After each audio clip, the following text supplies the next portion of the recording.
Okay, I don't have any introduction for you, Philip, so I'm just going to say, Philip Bier, go ahead and introduce yourself and welcome everyone to this session of Regenerate Cascadia Summit. Yeah, nice to see everyone. Thanks. I only found out about the summit a few days ago, and this is my home, so I feel very comfortable with all of you. And thank you for joining me for this conversation. Well, it's going to be a talk. I'm not going to give much opportunity for talking because there's so much to cover. But the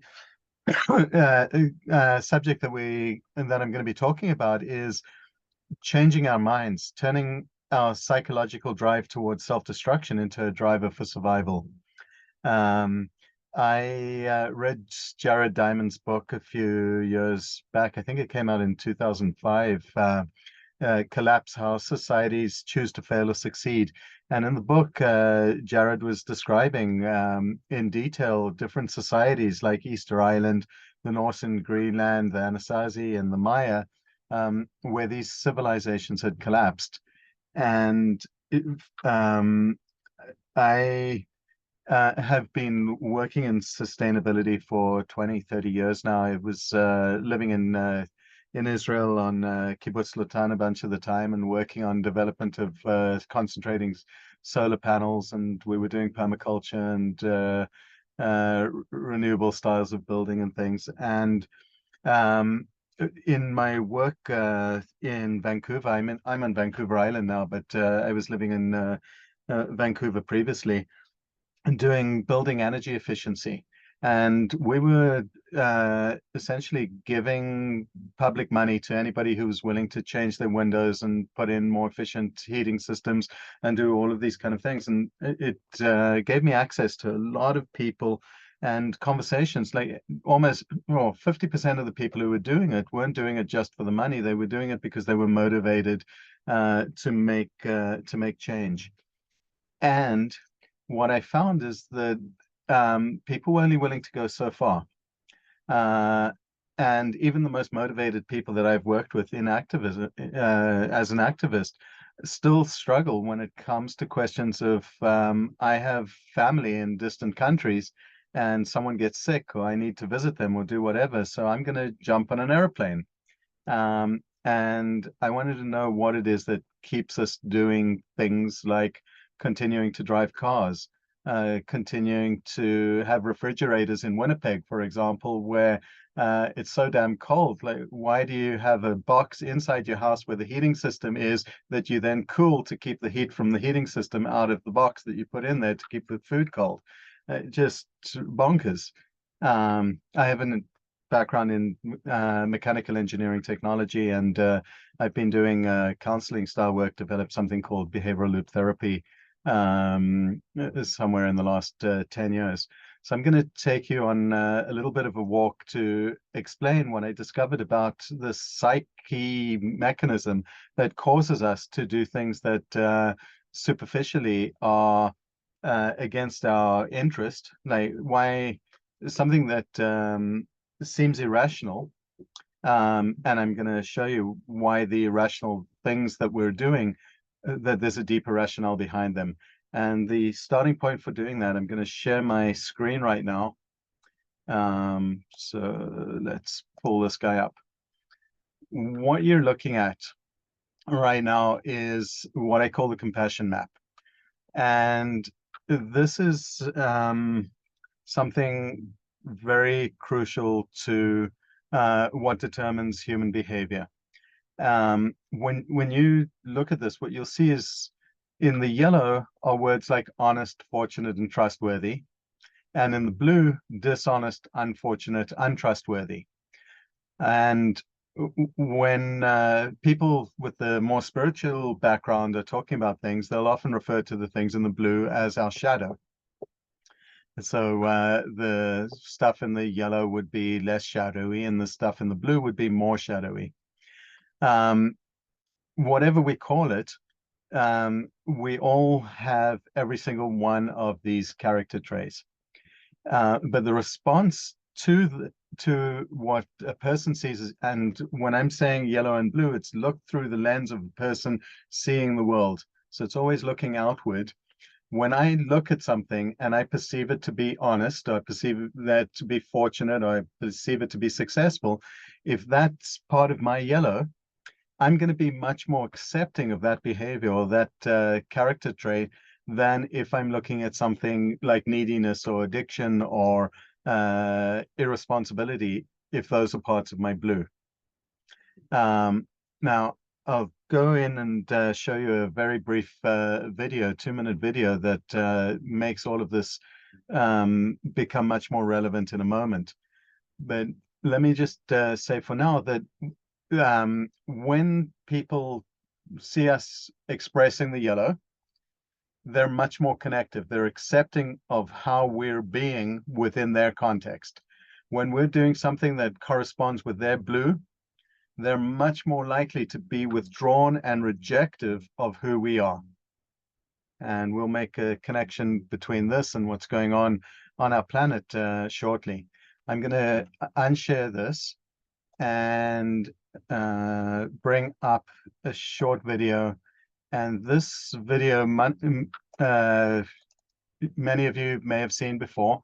It's called the Still Face Experiment. And I'm going to show you 2 minutes of it. And I'm going to tell you before we go in what the Still Face Experiment is about. Around the 1970s, can't remember his name right now, started doing experiments to find out what dynamics of recognition and engagement existed between young children and their parents, and what the impact of disconnection was on their child.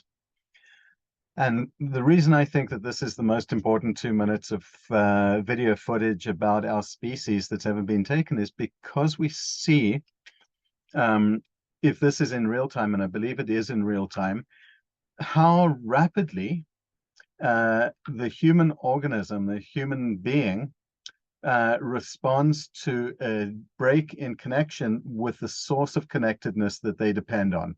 So in this case, we're talking about a 1-year-old infant and their mom. I may show it twice. Let's see how it's feeling after I show you the first time. I'm going to give a warning, that trigger warning, that this can bring tears. It can bring up a traumatic response. So if you're feeling that it's very uncomfortable, I'm not able to see everyone. So please, it'll be over in 2 minutes. Turn off the sound, do whatever you need to until you not seeing it anymore. There's nothing overly brutal or anything, so nobody gets dismembered, but it is for people who are susceptible to trauma around attachment, this can be triggering. And I'm going to show it to you now. In the still face experiment, what the mother did was she sits Do you down have and audio she's on here? playing with her baby, who's about a Anyone year of hearing? age. Yes, we do. And she gives a greeting to the baby gives a greeting back to her. This baby starts pointing at different places in the world, and the mother's trying to engage her and play with her. They're working to coordinate their emotions and their intentions, what they want to do in the world. And that's really what the baby is used to. And then we ask the mother to not respond to the baby.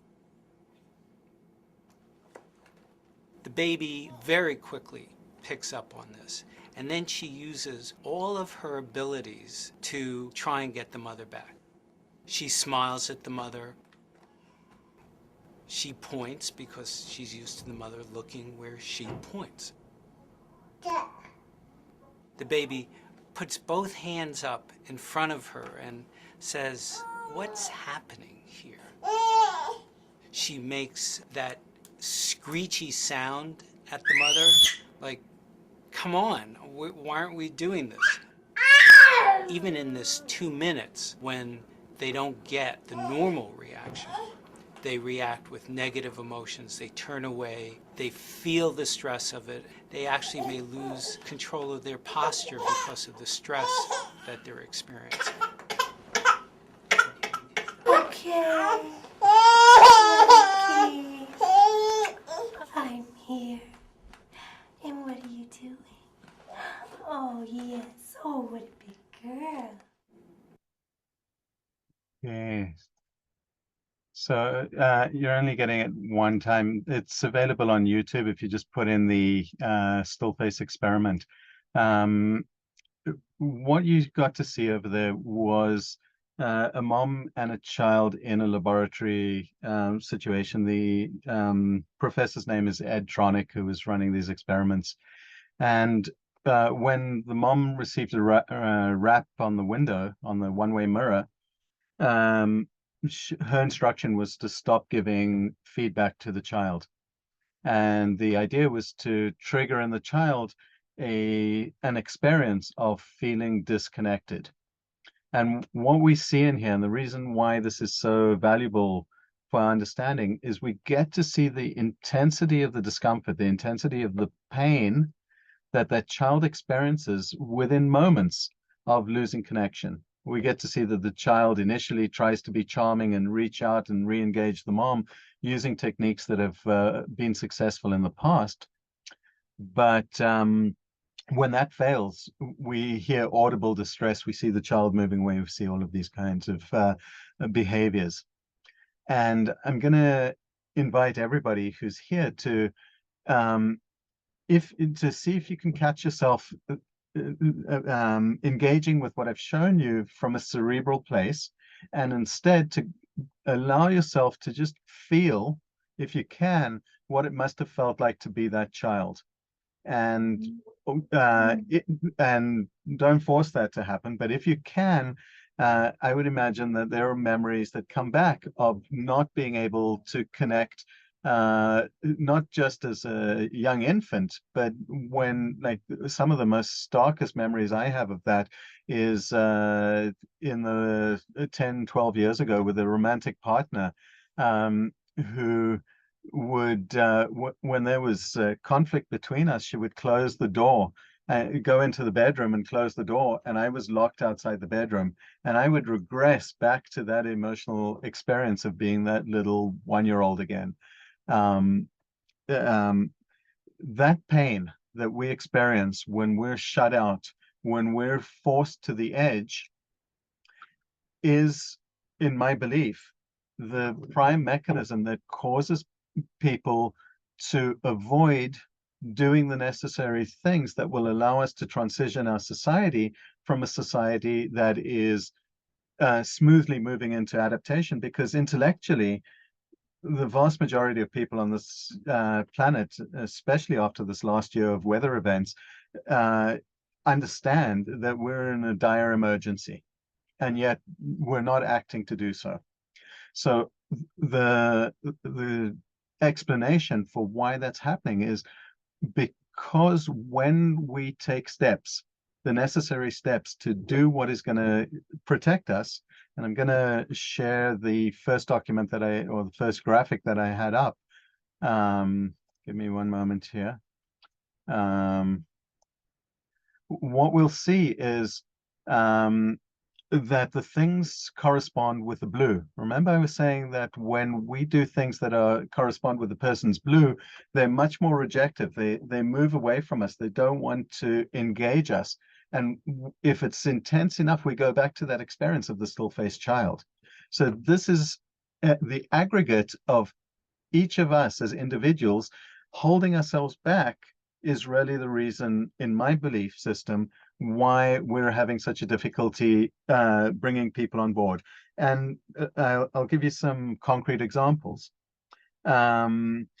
If I was to reach the conclusion that decreasing the amount of laundry that I do, because I can, like, my clothes don't have to be a sparkling, bright, shiny clothes as I'm wearing. I can go 2 or 3 times wearing the same pair of jeans and t-shirt. It's not gonna kill anyone, but one of the things that's gonna happen is I'm gonna start smelling a little bit more than I would if I was deodorizing myself and putting on clean clothing every day. And for anybody who perceives that as something that's in their blue, they're gonna want to distance themselves from me. So I can maybe go 2 days without washing my clothes, but 3 days, it's beginning the first steps of alienating people by choosing to not use a vehicle. I'm starting to alienate some of the people around me, or alienate myself from some of the people around me. When I start adding up all of these different things, I move myself closer and closer to the edge of society.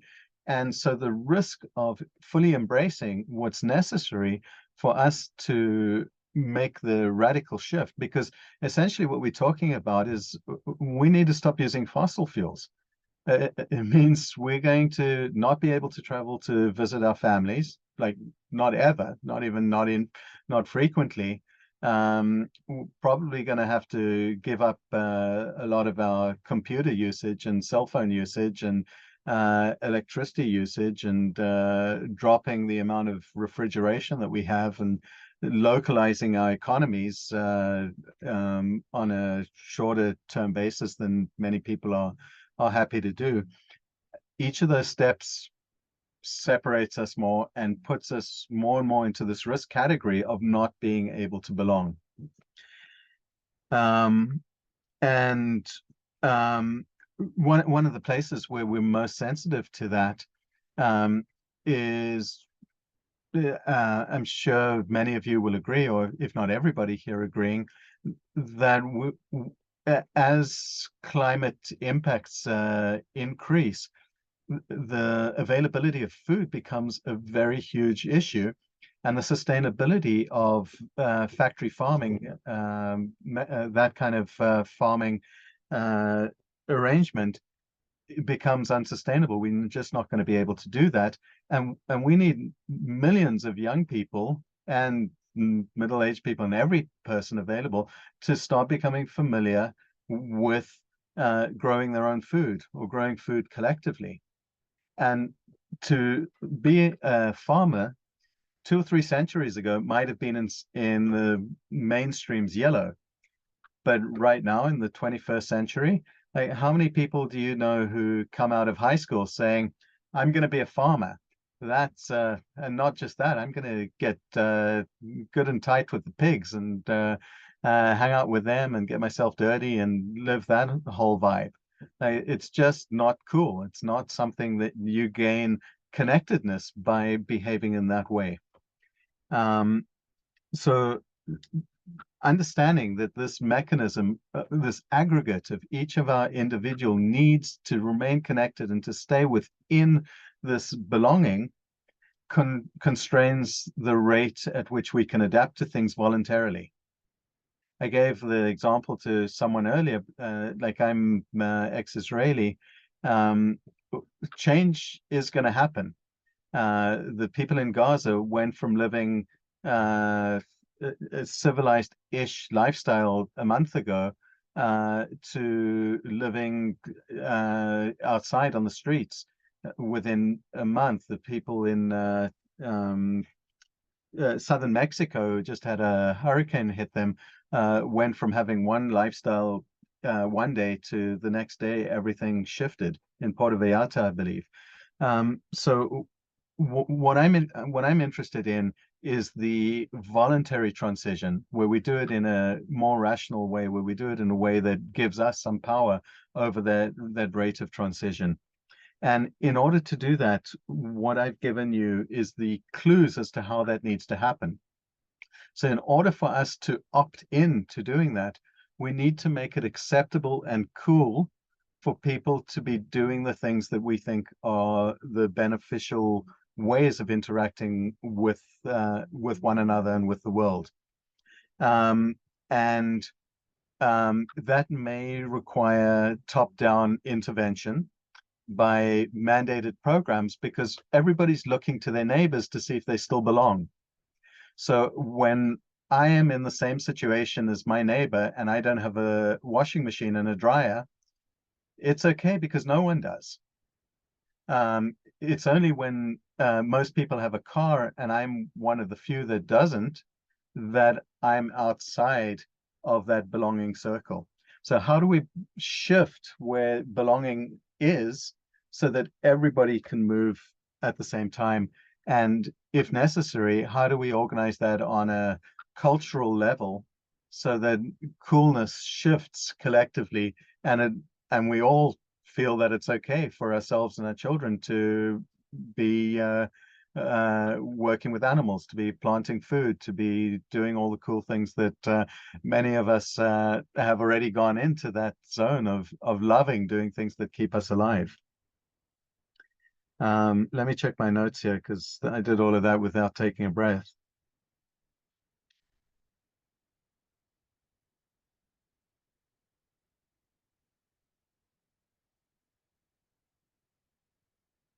Probably the last important piece before we and I'm going to check the time, 21. We still have tons of time. Okay, this could be a good conversation. The piece that I want to add in here is that we had what's the word that I used? A dress rehearsal. COVID was this most incredible dress rehearsal. And there are so many lessons to be learned from how our governments and different governments around the world related to the threat, the existential threat posed by a virus. We got to see people told what they have to do. We got priorities reprioritized. We got to see what happens when money that doesn't seem to be available suddenly becomes liberated and becomes available. So there's an enormous amount of richness that we can go back in and retrieve through that experience of all the ups and the downs of our COVID experience. One of the pieces that I loved was the fact that there were things that we said could never happen. We would never in our lifetimes see every single passenger jet on the planet grounded. And a few months in, every single passenger jet on the entire planet was grounded. People were not moving internationally. Goods were not moving. And what we got to see is that we got to stress test globalization to see what would happen if we turned off some of the taps and if we started to put constraints on flows of information and microchips and people in a globalized world. And we survived, and there were hiccups and there were painful pieces and there were things that just couldn't get done because of that. For those of us who are inclined to go and glean that information and turn it into a useful resource for the others, I encourage you to do that. Please bring us that learning. So with that, I am going to open the floor to questions and comments. And if anybody would like to share, please put up your hand. I think is going to be the most organized, and I will try to coordinate this.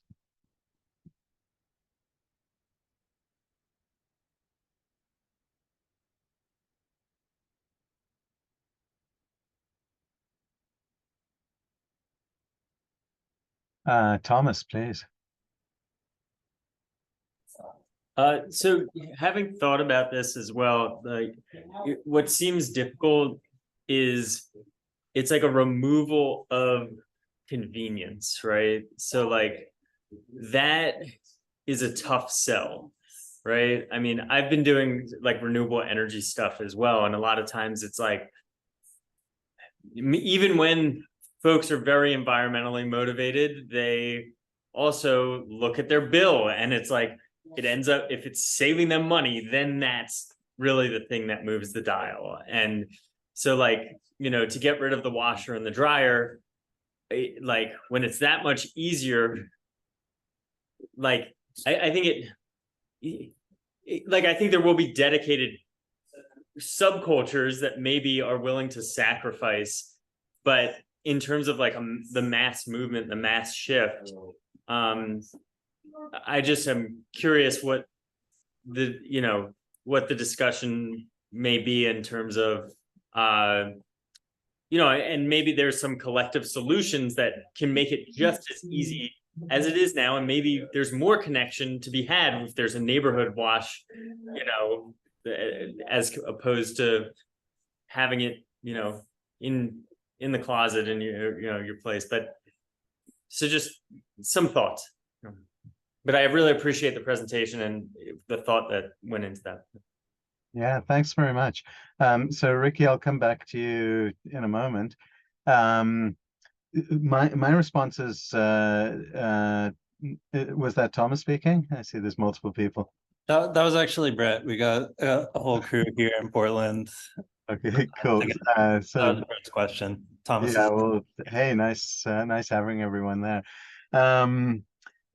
I would be thinking big and powerful, and seeing what happens on a national level when the message coming to people is that you belong when you're doing things like adding the solar, and when you're taking it seriously and taking all the other systems off.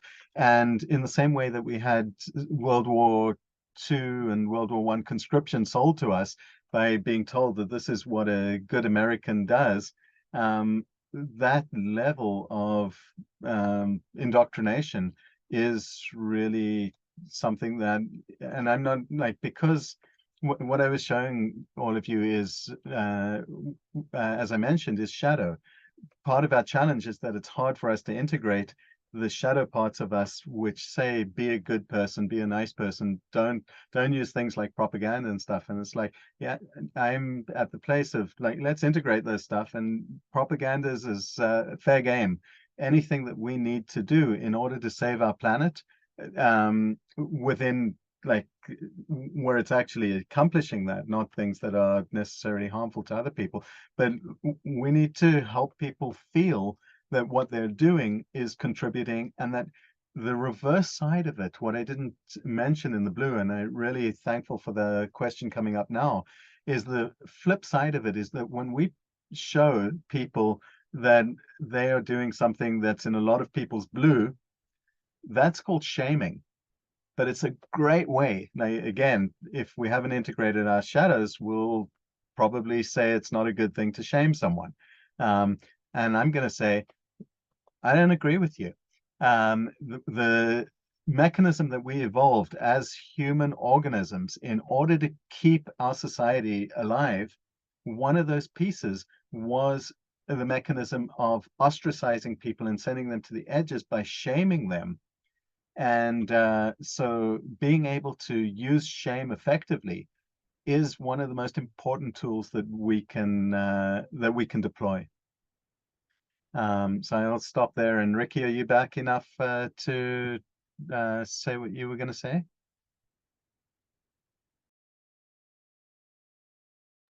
We're not hearing you yet because your mic's still off. There we go. How's that? I'm hearing you. Okay, thanks. I was on the road for 17 years, mostly talking to youth in schools, from 5th grade through law school. And I found that I needed to model what I was talking about, which was bioregions from way back, and a bioregional model, and just downsizing in general. So as you can see here, we're in a tent. Okay. And it's a platform tent. And I thought we were only going to be in it for COVID, the first summer, and then it got cold and it became winter and we had to like figure things out. And this is 3 years now. And what I thought would, people's reaction is like, a tent? And then we explain, oh, have you heard of glamping? It's like that, only you have to carry water and chop wood. And it makes it normal and funny all of a sudden. And to the youth really want to know, like, well, how's it working? How could we do something like that? We're not totally off the grid yet. And that washer and dryer thing, it's a land, we call it our land host. So we share things, and like tool share, right? It's been an interesting journey, and I'm going to be sad if we have to go back into a house someday. I really like this. So I just wanted to say, sometimes by modeling it, you can, like what you're doing. And I don't know if you know John Francis, the guy who walked the planet for 17 years and didn't talk for 20. And his friends did the same thing. They were like, you're weird. This is too weird for us. And no, he stuck with it and became a UN ambassador for the effort. So early adapters, I think sometimes, you know, they're here in this movement because 20 years ago when, you know, I started on the road, this whole conversation wasn't happening. So I'm just thrilled to see how far it's gotten now and really happy to be part of this. So thank you. And I'm going to keep cooking pancakes. Thanks, Ricky. Yeah, the UPS, if you want to send some over. Thank you. We've got Cam and then Brian. Philip, I've had my hand up for a while. I don't know if you can't see it. Oh, Those it's guys go, blended but- in. Please, Stephen, before Cam then. Thanks. I appreciate you've shed some light on some stuff that I've been trying to say for a while, and I want to see if I can articulate it well enough with your yellow and blue sections. I'm of the strong observation that top down and trying to force people to do things and calling this an emergency is the absolute worst thing we can do. I've watched both sides of the conversation, and the more we push it as an emergency, the more the pushback will be. And that framing it as an emergency puts people into the blue zone. They start to shut down.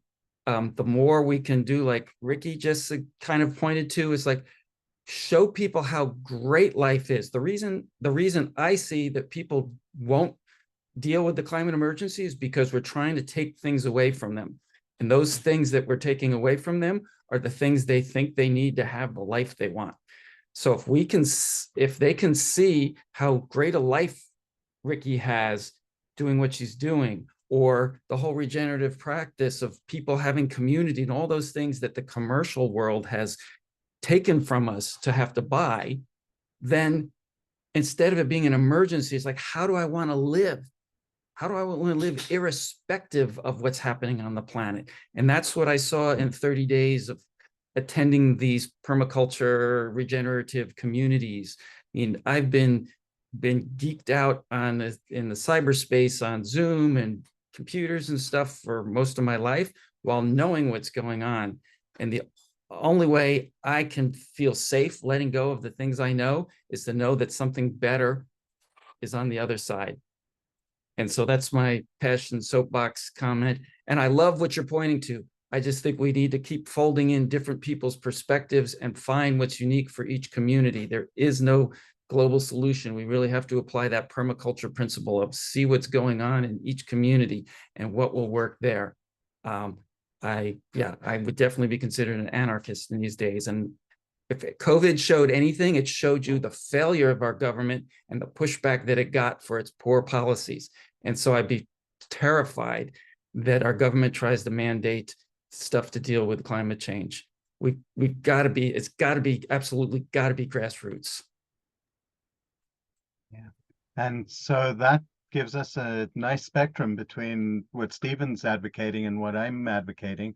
And before Cam comes on, I will just assert that I've tried Stephen's approach, and my head hurts from banging it against the wall for so long and so hard. So I appreciate the cautions and the strength of what you have to say, because there's truth in both of those pieces. I had to come to appreciation for what you're saying, Philip, before I could open my mouth, because I was definitely upset by it at first. And you've got valuable information there that we definitely need to incorporate to find what works in each community. So thank you for sharing what you have. Yeah, thank you. I'm looking forward to hearing from Cam, and then we've got Brian, and then Mel. Yeah, so kind of piggybacking on this, I think we're talking within a framework that is very, very Western. And when it comes to shame, I'll give you an example. When I first started working in India, there was an American consultant who said, there are guilt cultures and there are shame cultures. And they were having a lot of issues in these projects, getting Indian people to do what they asked because they were acting like colonists, basically. And I was actually told to use shame to get people's behavior to modify. And I looked at that consultant and I said, that's not what I came 12,000 miles to do. And I made sure he was gone from that project within a few months. Right. So I think, like, for instance, there's almost no public discussion of the intentional destruction of India's education system, for instance. And today's Western university system is modeled off of it. And that's why they had problems with intellectual property laws for so long, because, like, who gets credit for inventing the number 0? Right? Does anybody get paid any royalties for that? No. Right? So I think what was just said before me is along the lines we need to go. I think creating greater architectures of control are not going to work, because that's what has spun us out into such a place of lack of control. Is that we have these control architectures that are super advanced, but they're primarily binary. So they're going to exclude everybody who's in the blue, if not directly, but by pattern, by the pattern from which that architecture has been constructed, right? And I think that's the beauty of permaculture design, because those ethics at the center of the design system, earth care, people care, and the return of surplus to those first two things, earth care and people care, I think those are the only questions you really need to ask in any given situation.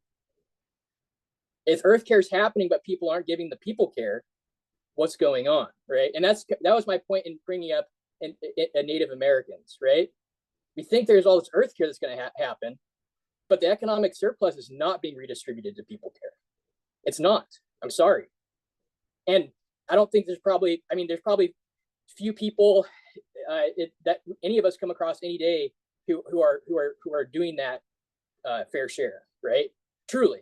And it's not necessarily because people are intentional about it. It's because we aren't really looking at the greater architectures, and we are cut off from history. That's really, really important, right? Like, I mean, how many people in this room know how many people died during the partition of India and Pakistan?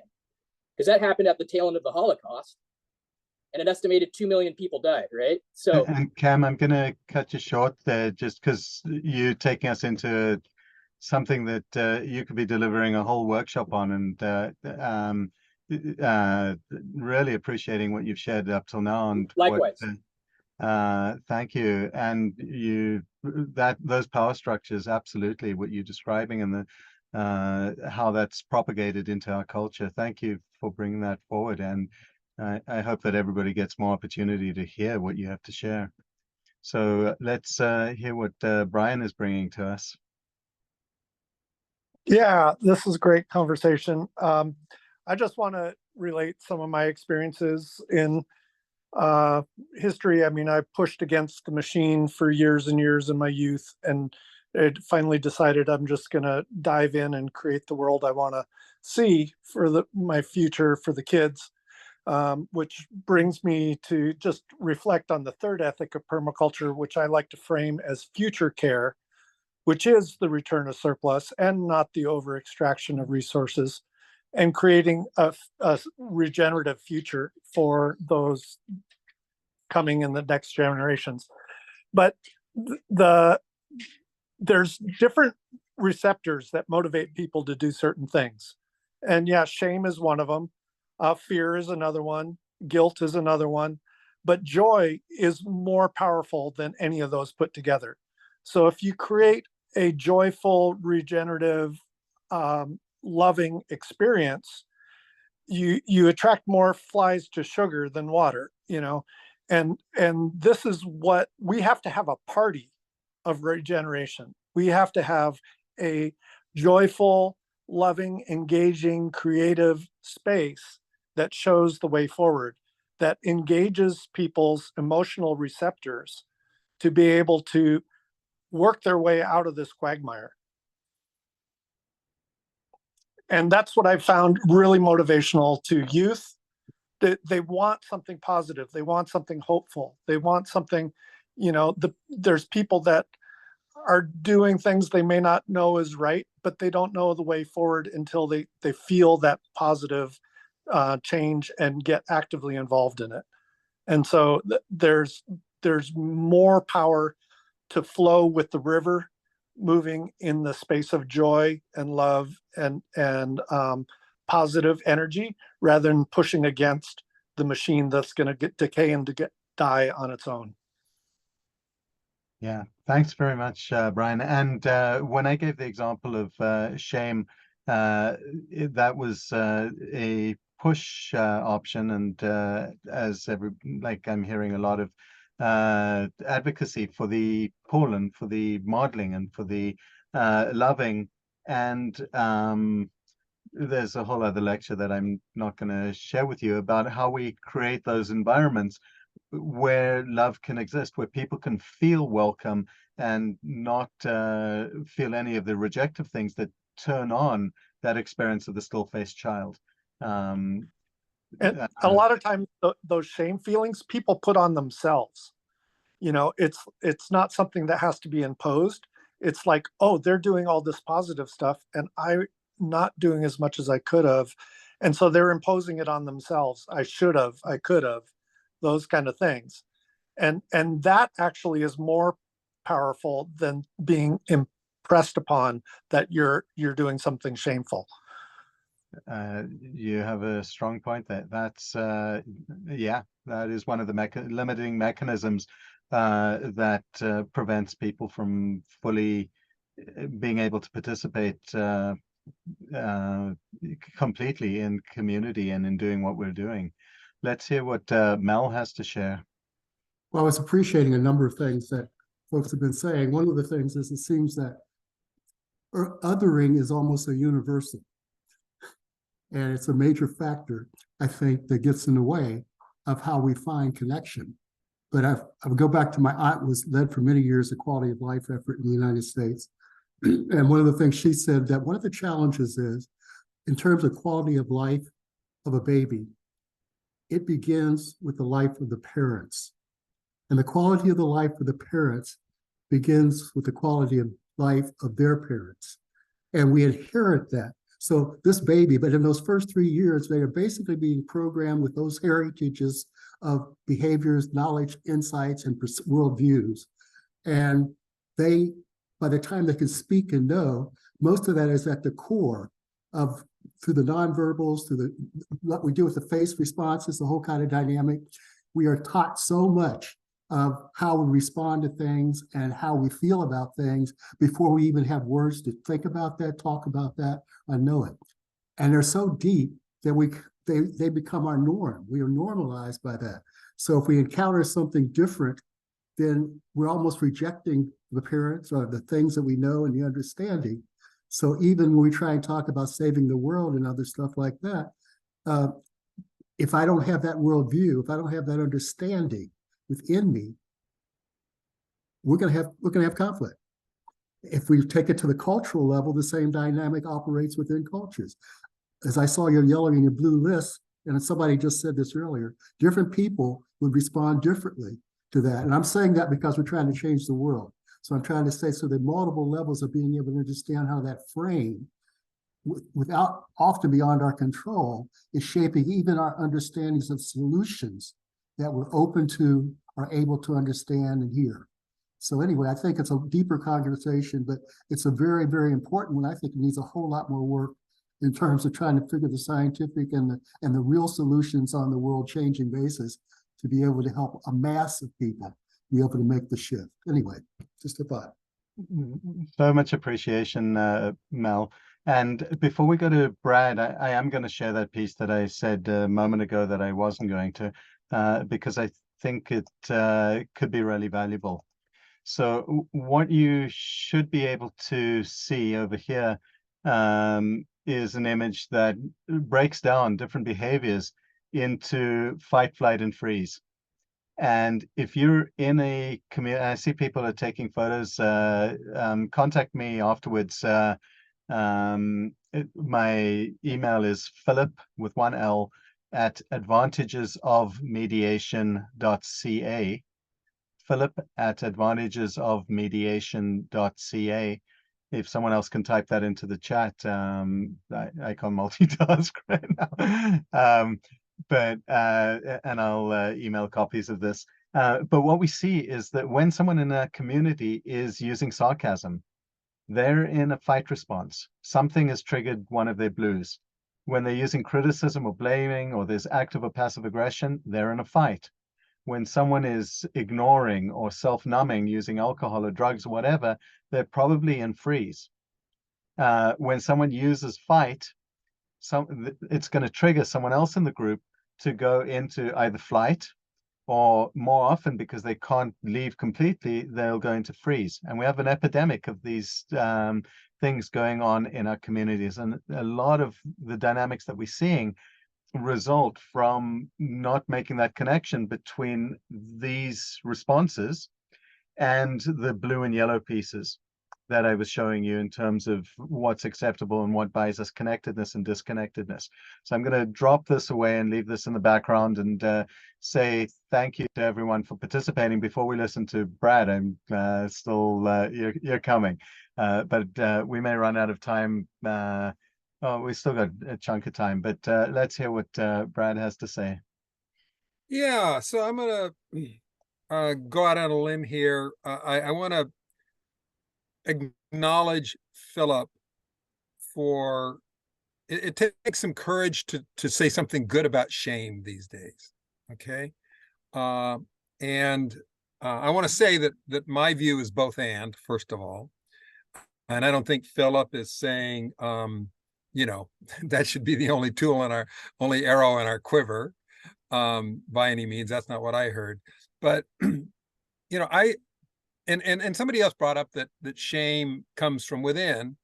And you know, I kind of think once people realize that they're killing other people currently and in the future by their lifestyle, they should feel shame. I should feel shame. I feel shame when I drive too much and things like that, you know, or guilt, whatever. So I think, and I totally agree. In my approach, you know, my biggest focus is to try to create, you know, resilient communities that are just attractive, and that people are going to look at and go, gee, I want to live like that. You know, I don't want to live in this city and fighting dog eat dog. So anyway, I just want to say both and that shame is a normal human emotion, one of our fundamental human emotions that I think has a role.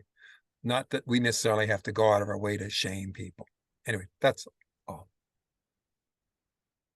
Yeah, thank you, Brad, for sharing that, and I appreciate it. I've got Rose and I've got Brian. If you guys are able to use the reactions ones, it makes it easier to see, but the two of you I've seen, so please, Rose, and then Brian. Thanks. I have been looking, I haven't done Zoom in a while, and I couldn't figure out how to do the emoji, so I had to do it physically. Thank you.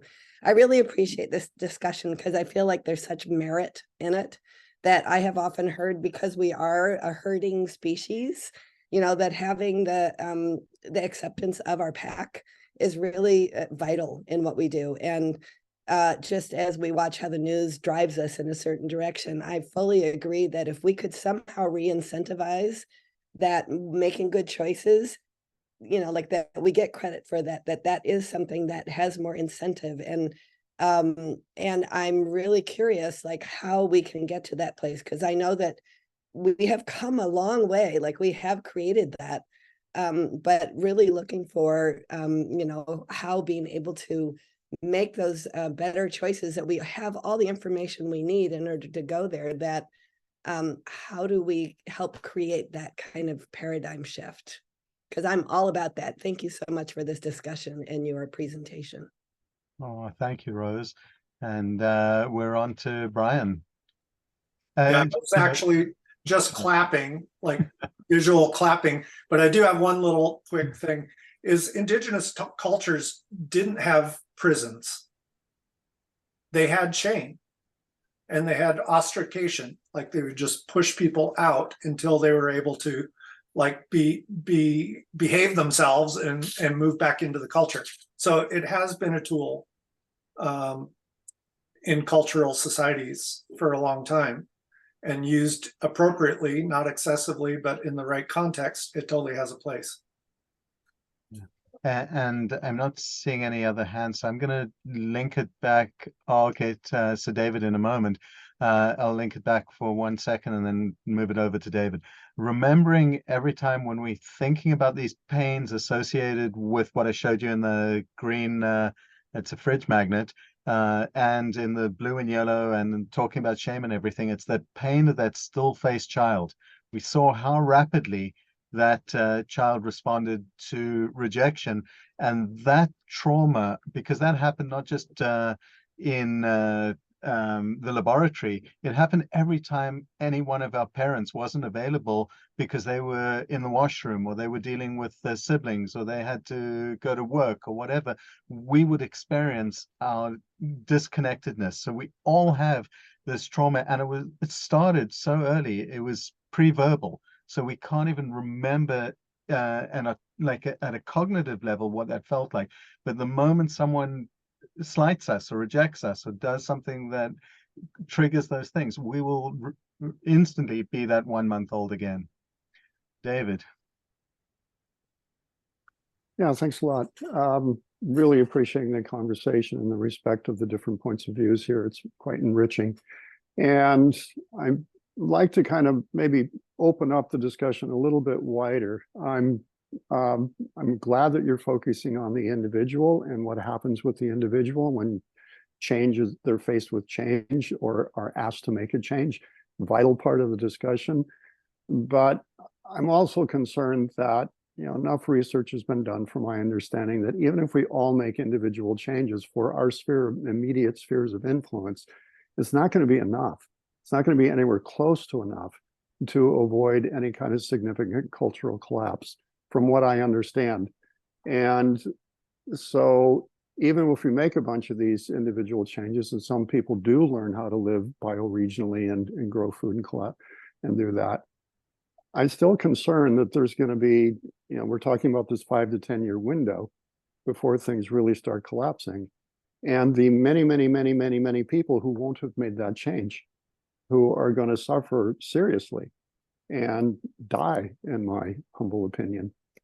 So what I'm not sure in this whole bioregional discussion, if it's just taken for granted that that's going to happen, and some of us who make this change are going to flourish and survive, or if there's a belief that we can somehow go through this great simplification, as sometimes it's called, without that kind of impact on people and their well-being and survival. So I know I'm throwing a big one in here, but just opening up the parameters of the conversation a little more. And I'm in a quandary about this myself. I don't land on one camp firmly or another. I'm holding this loosely and have a lot to learn from people who've been at this longer than I have. And yeah, thank you, David, for bringing that in. And at the 11th hour, so that is going to transform itself into a suggestion that someone next weekend or tomorrow, if there's still room, if that's a conversation that has traction, so if someone could initiate furthering that conversation that David's initiated or bringing into focus, or David, if that's something you could do, it'd be great.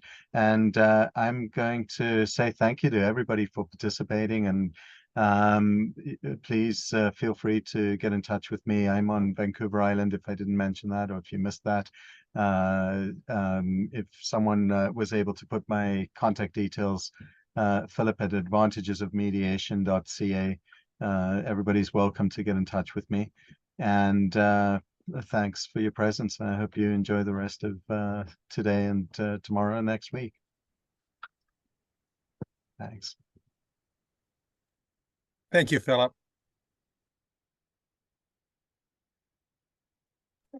Appreciate it, Philip. I'm gonna go ahead, stop the recording. We got a few minutes before the next session starts, 4 minutes if you want to make a quick bio run or anything. And we'll get things set up for the next session.